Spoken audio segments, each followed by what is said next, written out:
Praise the lord. మనం ఈరోజు ప్రవక్తి అయిన హుల్దా గురించి ఒకసారి మనం మాట్లాడుకుందాము. ఈమె అంటే ఏ పీరియడ్లో ఉన్నింది, ఈమె ఏం ప్రాఫెసీ చెప్పింది అని బైబిల్లో రాయబడి ఉందనేది ఒకసారి మనం చూద్దాము. 2 రాజుల గ్రంథము 22 అధ్యాయంలో 14వ వచనం నుంచి 20వ వచనం వరకు ఈమె గురించి రాయబడిందనమాట. అంత బైబిల్ అంత ఫెమిలియర్గా మనకు ఆమె పేరు మనం వినం, కానీ బైబిల్లో దేవుడు పరిశుద్ధాత్మ దేవుడు ఈమె గురించి రాపిచ్చి పెట్టాడనమాట. ఈ ఏ టైంలో ఏముందంటే హుల్దా అనే ఈమె హుష్యా రాజు ఉన్నాడు అనమాట. ఈయన 22 అధ్యాయం మొదటి వచనం నుంచి చదివితే ఈయన ఎంత మంచి రాజు అంటే ఆయన 8 ఏళ్ళకి ఏళ్ళని ఆరంభించాడు, అంటే పరిపాలన చేయడం స్టార్ట్ చేశాడు. ఈయన యోధా రాజు అనమాట. ఈయన 31 సంవత్సరం పరిపాలన చేశాడనమాట. ఈ 31 సంవత్సరం పరిపాలనలో 18వ సంవత్సరం ఆయన పరిపాలన ఆరంభించిన తర్వాత 18 సంవత్సరంలో ఆయన ఏం చేస్తాడు అంటే ఆయన ఏం చేస్తాడంటే ఈయన ప్రధాన యాజకుడైన హిల్కియాను, శాస్త్రి అయిన షాఫాను ఇద్దరిని పిలిపించి ఈ మందిరం అంతా కొంచెం పాడైపోయింది కదా, దాన్ని రిపేర్ చేపిద్దాము మందిరాన్ని అని చెప్పి కొంత మనీ కలెక్ట్ చేయమని చెప్తాడు, ఆఫరింగ్. సో ఆ కలెక్ట్ చేసిన తర్వాత ఆ మనీని తీసుకొని వెళ్ళి నమ్మకస్తులైన పని వాళ్ళ చేతికి డబ్బులు అప్పచెప్పి ఆ టెంపుల్ని అంతా అంటే రిపేర్ చేయండి అని చెప్తాడనమాట. సో ఈ ప్రాసెస్ జరుగుతూ ఉంటుంది. జరుగుతున్నప్పుడు ఈ ప్రధాన యాజకుడికి ఏంటంటే ఒక ధర్మశాస్త్రం యొక్క ఒక కాపీ దొరుకుతుంది అనమాట.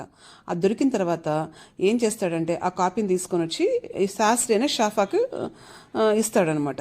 ఎవరు? ఈ ప్రధాన యాజకుడు హిల్కియా. అది చదువుతాడు. షాఫా చదివిన తర్వాత అరే ధర్మశాస్త్రంలో ఇట్లా రాయబడింది అని చెప్పి అది అర్థం చేసుకుని వెళ్ళి ఇది తీసుకుని వెళ్ళి రాజు సముఖంలో చదువుతాడనమాట. చదివిన వెంటనే రాజు ఆ మాటలు విన్నప్పుడు తన బట్టలు చింపుకున్నాడంట. చాలా బాధపడ్డాడంట. అంటే బట్టలు చింపుకున్నాడంటే ఆ టైంలో బాధ వేస్తే బట్టలు చింపుకొని బూడిద తల మీద పోసుకొని దేవుడి సన్నిధిలో ఉపవాసం ఉండి ప్రార్థన చేస్తారనమాట. చాలా బాధపడి అంటే ఆయనకి ధర్మశాస్త్రము అవైలబుల్గా లేనట్టుంది. సో దాంట్లో ఏం రాయబడిందో తెలియదు కాబట్టి ఆ పత్రిక దొరకంగానే అది చూడంగానే చాలా భయపడ్డాడు కూడా.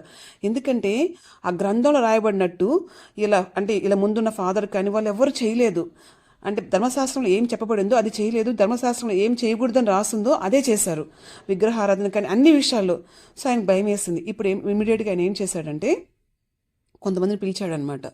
కొంతమంది పీపుల్ని పిలిచి, అధికారులను పిలిచి వాళ్ళని తీసుకొని ఈ పత్రిక తీసుకొని వెళ్ళి ఆ టైంలో ఇక్కడ ప్రాఫిట్స్ మగవాళ్ళు ఎవరు ఉన్నట్టయితే నాకు తెలియదు, కానీ గ్రంథంలో ఏం రాయబడిందంటే ఒకే ఒక ఆమె ఉంది, ప్రవక్తి హుల్దా, ఆమె దగ్గరికి వెళ్ళండి అని పంపించాడు. ఒక రాజు, మంచి రాజు ఇది అంటే ఆమె దగ్గర పంపించాడంటే ఆమె గురించి ఎంక్వైరీ చేసుకుని ఉంటాడు కదా. అయితే ఆమె మంచి ప్రాఫిటర్స్ లాగే ఉందన్నమాట. కాబట్టి రాజు ఆమె దగ్గరికి ఒక్కటే పంపించాడు. సో ఆ టైంలో బెస్ట్ ప్రాఫిటర్స్ లాగా ప్లస్ రిలయబుల్ ప్రాఫిటర్స్ లాగా ఆమె ఉందన్నమాట. ఆమె గురించి పెద్దగా ఇక్కడ ఏం రాయబడలేదు, కానీ ఆమె డీటెయిల్స్ మొత్తం ఏం రాయబడలేదు, కానీ అంటే ఆమె ఎవరికి భార్య, వాళ్ళ హస్బెండ్ వాళ్ళ ఫాదరు, వాళ్ళ హస్బెండ్ వాళ్ళ తాత, వాళ్ళ పేర్లు మాత్రం ఇక్కడ రాయబడ్డాయి 14వ వచనంలో 22:14లో. ఆయన ఎవరు అంటే వాళ్ళ హస్బెండ్ వాళ్ళ తాత ఎవరు అంటే అక్కడ బట్టలు ఉంటాయి కదా, వస్త్రశాలకు అధిపతి అంట. తర్వాత అక్కడ ఏమని రాయబడిందంటే వాళ్ళ తాత అంటే వాళ్ళ హస్బెండ్ వాళ్ళ తాత అర్హాషుకి ఎవరు పుట్టారు? తిక్వా పుట్టాడు. తిక్వాకి ఎవరు పుట్టాడు? షల్లూము పుట్టాడు. ఈ షల్లూము భార్యే ఈ హుల్దా అనే ఆమె అనమాట. ఈమె ఎక్కడంటే యెరూషలేములో 2వ భాగంలో కాపురం ఉందనమాట. సో ఈమె దగ్గరికి వచ్చి ఎవరైతే మన హోషేయ రాజు పంపించాడో వాళ్ళు వచ్చి ఏం చేశారంటే ఇది కాపీ చూపించినప్పుడు అప్పుడు ఆమె దేవుడి దగ్గర విచారణ చేసి 16వ వచనం నుంచి యెహోవా సెలవిచ్చినది ఏమనగా ఈ గ్రంథంలో రాయబడిన కీడంతా ఒకవేళ ఇప్పుడు ఆ గ్రంథంలో ఫాలో అయ్యి గ్రంథంలో ఉన్నట్టే చేస్తేనే వాళ్ళ మీదకి కీడు రాదు, బ్లెస్సింగ్స్ వస్తాయి. కానీ ఈ ధర్మశాస్త్రం చెప్పినట్టు కాకుండా ఆపోజిట్గా చేస్తే వాళ్ళకి ఏమొస్తుంది? కీడు వస్తుంది. సో ఈ కీడంతా ఏది విడిచిపెట్టకుండా ఈ స్థలం మీదకి వస్తుంది. ఈ కాపురస్తుల మీదకి కూడా దేవుడు పంపిస్తాడంట. ఆమె దేవుడి దగ్గర విచారం చేసి వెంటనే చెప్తుంది అనమాట. అంటే ప్రాఫెసీ చెప్తుంది, రాజు భయపడింది నిజమే, ఖచ్చితంగా ఈ కీడంతా వస్తుందని దేవుడు చెప్తున్నాడు. ఎందుకంటే వాళ్ళు ఏంటంటే యెహోవా దేవుని వదిలేసి ఇతర దేవతలకు ధూపం వేశారు. తర్వాత సకల కార్యముల చేత, అంటే ధూపం వేయడమే కాదు, ఈ ధర్మశాస్త్రంలో దేవుడికి అసహ్యమైన పనులు ఏమేమి ఉన్నాయి అవన్నీ సకల కార్యాలు చేశారంట. దేవుడికి ఏం తెప్పించారు? కోపం పుట్టించేశారంట. సో కాబట్టి దేవుడికి ఆ కోపం అనమాట ఆరిపోకుండా ఆ స్థలం మీద రగులుకొని ఉందంట. సో కాబట్టి కోపం వచ్చేస్తుంది కదా దేవుడికి. ఖచ్చితంగా ఈ స్థలాన్ని అప్పజెప్పేస్తాడు. ఈ ఈ ఈ కాపురస్తులందరూ దూషణాస్పదులగుదురు. ఇదంతా నిజమే. కానీ దేవుడు ఏం చూశాడు? హోషేయ యొక్క మంచి ప్రవర్తన చూశాడు. ఆయన మెత్తని హృదయాన్ని చూశాడు. అదేవిధంగా ఆయన దేవుడి సన్నిధిలో ఈ గ్రంథం చూడంగానే భయపడి ఆయన బట్టలు చెప్పుకొని బాధపడ్డము, దేవుని కొరకు బాధపడ్డం కూడా దేవుడు చూశాడు.